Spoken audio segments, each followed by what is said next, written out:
Hi and welcome to the second part of the video lesson Win Easily.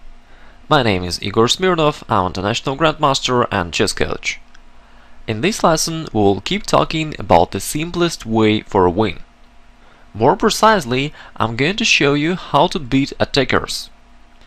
You know, most of modern club players play in attacking style, and really sometimes it can be confusing and unpleasant for you.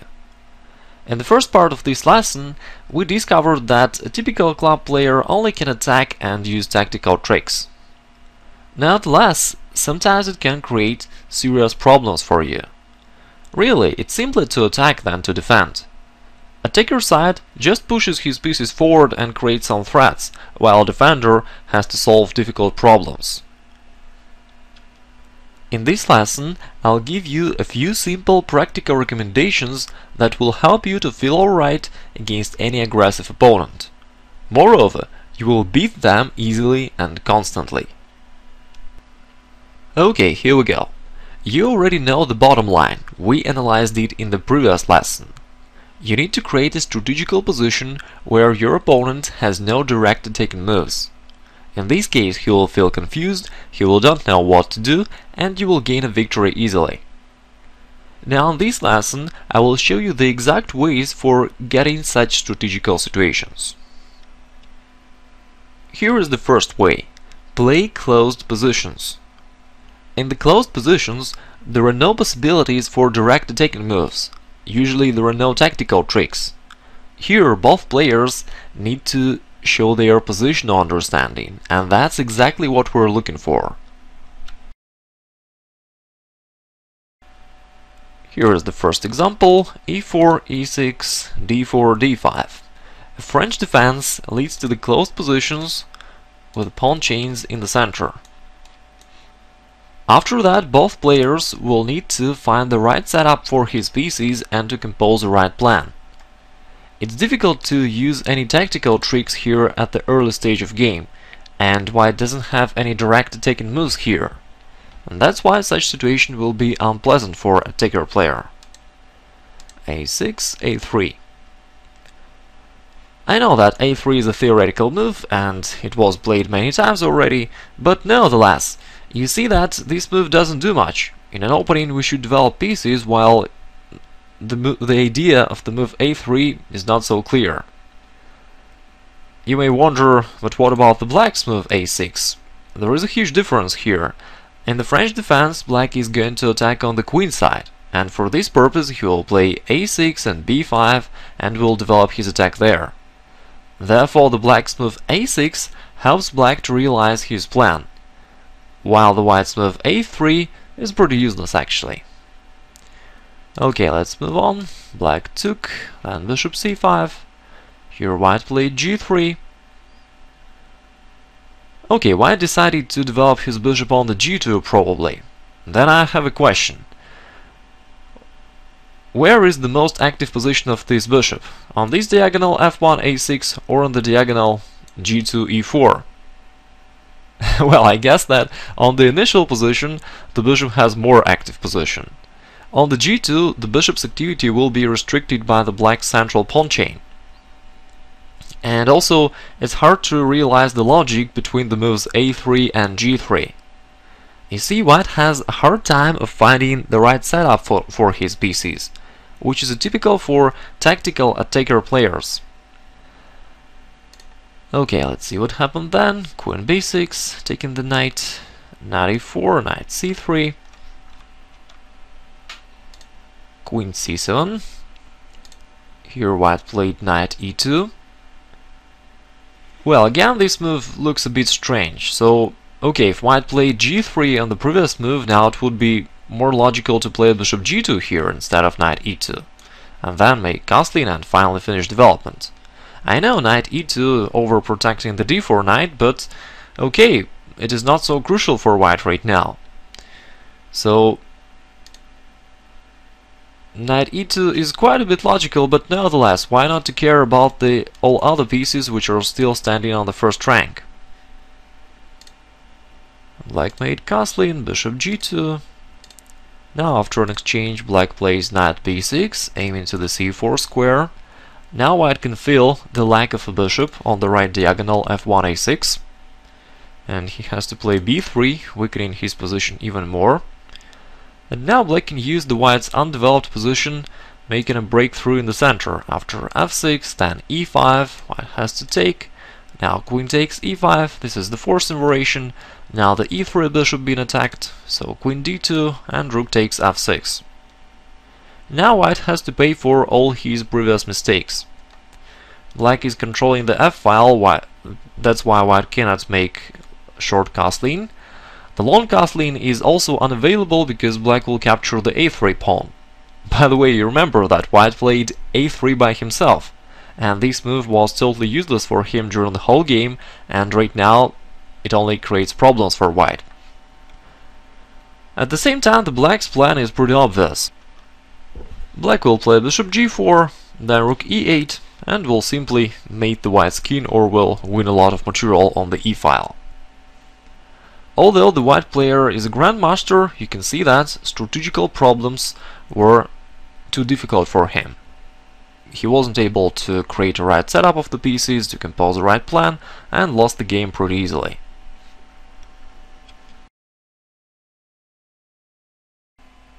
And here is the second way for creating strategical positions. You should trade pieces. Well, this is pretty obvious actually. The more pieces you trade, the less quantity of tactical possibilities your opponent will have. And here I'd like to make one important note. Please don't think that trading pieces will lead to a draw. Definitely not. Remember, you're playing against a taker. He will try to attack always, even in an endgame. He will try to mate your king, even if he doesn't have enough resources for that. In fact, such attacking player will just make mistakes, will weaken his position, and this is how he can win even a simple and equal endgame position. Okay, I hope this is pretty clear, so let's go to the next item. Next, while playing against attackers, you should create a strong center. Now I will show you what I mean by this item.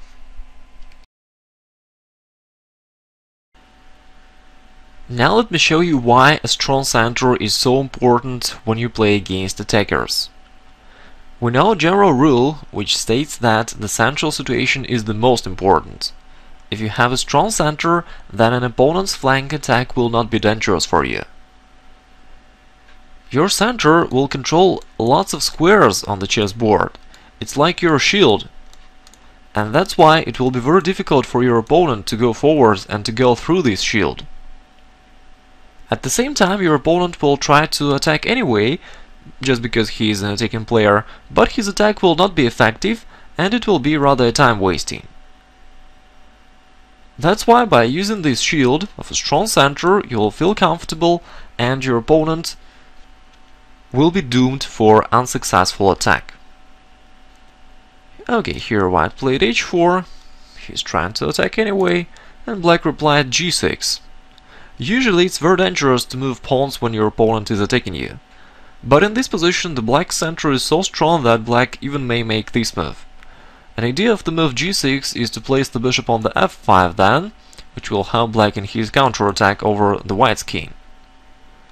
White played f6, bishop f8. By the way, you can see that even if white plays h5 and takes on the g6, black will recapture by the f-pawn, and it will be still very difficult for white to create any real threats after that. Black always can play bishop f5, closing the f-file, and everything is well protected. In the game white played knight d2, trying to exchange the black's active knight. Also, by the way, you can see that it's very difficult for white to bring this b3 knight into the game and to bring it closer to his kingside attack, just because there are no available central squares for his knight, thanks to the black's strong center. Okay, black played knight d6, knight f1, bishop f5. Now black is developing his counterattack, he's attacking the c2 pawn, then knight c4, rook g2, d4. Okay, bishop e6, queen g3. You can see that during the whole game all the white's pieces are on the first ranks, and it's very difficult for white to move them forward and to create any real threats for black. And this is all because of the black's strong center.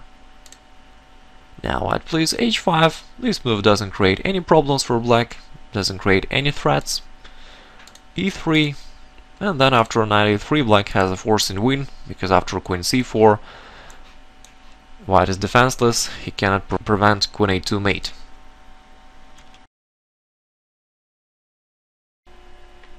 Here is the next advice. Use strategical openings. This is how you will start playing in the right style right from the first move of the game. Perhaps you're wondering what a strategical opening is.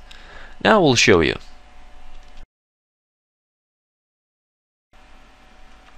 By saying a strategical opening, I mean a situation when there is no contact between opponents' pieces at the early stage of game. If pieces do not attack each other, then there are no direct attacking possibilities, and then there are no tactical ideas.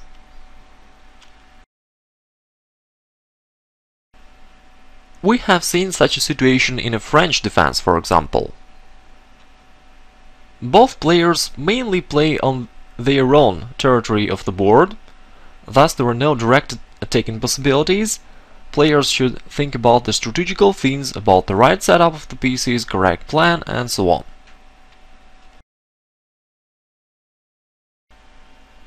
A similar situation happens in the classical variations of Royal Lopez. Both players do not try to attack each other at the early stage of game, they rather try to place their pieces on the good squares, strengthen their position, and prepare a realization of their middle game plans. In contrast to Sicilian defense, for example, there is no real contact between whites and blacks' pieces at the early stage of game. And that's good for us, because your opponent will not have any real tactical possibilities here.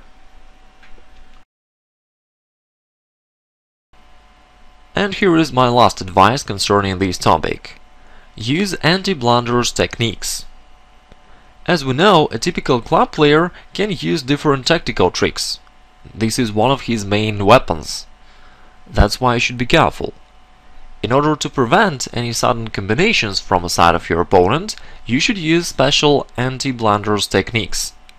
I explained them in a free lesson how to prevent blunders. Here you can see the address of the web page where you can get an access to this lesson. Even if you know this lesson already, I still recommend that you watch it again. It's very useful to study educational material several times. Furthermore, I strongly recommend that you do it, because only this way helps you to digest and to remember the new information well. Now you can see all 5 methods together. They help you to create a strategical position where a positional understanding of a certain player matters the most. For lack of such understanding, your opponent will have a hard time and will don't know what to do. You will take away his weapons and he will become defenseless. This is how you can win lots of games without even doing something special. Okay, this is all that I wanted to tell you here. Thanks for your attention. As usual, you're welcome to leave your comments about this video on my blog. Talk to you in the next videos and have a good day. Goodbye.